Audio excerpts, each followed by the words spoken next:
Live from the world's capital markets, here are the latest financial headlines brought to you by News Factory.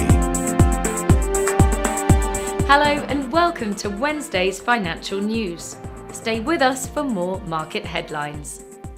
Finland's gross domestic product will be released at 5 GMT.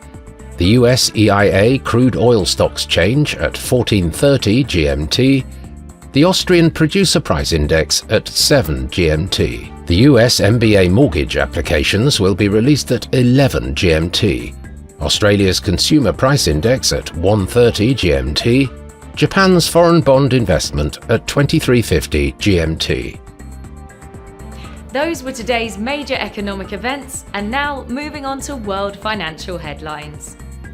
Oil prices rose, extending the previous day's rally on optimism that a trade war between the United States and its major trading partners was abating, and as President Donald Trump ramped up pressure on Russia over its war in Ukraine. The dollar hit a one-month high versus the euro in the wake of a string of trade agreements between the United States and its major trade partners, while markets await interest rate decisions from the Federal Reserve and the Bank of Japan. The world's top Bitcoin mining ASIC manufacturer, Bitmain, is reportedly on the verge of opening its first US-based manufacturing plant.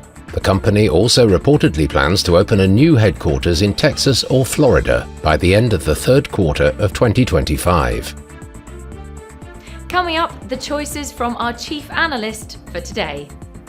The dollar-yen pair traded sideways in the last session. The MACD is giving a positive signal. The last session saw the Bitcoin drop 0.5% against the dollar. The MACD is giving a positive signal. The gold-dollar pair rose 0.3% in the last session. The RSI is giving a positive signal. The oil-dollar pair skyrocketed 3.5% in the last session. The stochastic indicator is giving a positive signal. We hope that you've enjoyed Wednesday's market outlook.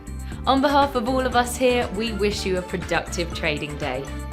Be sure to join us tomorrow morning for the latest news and events from the financial markets.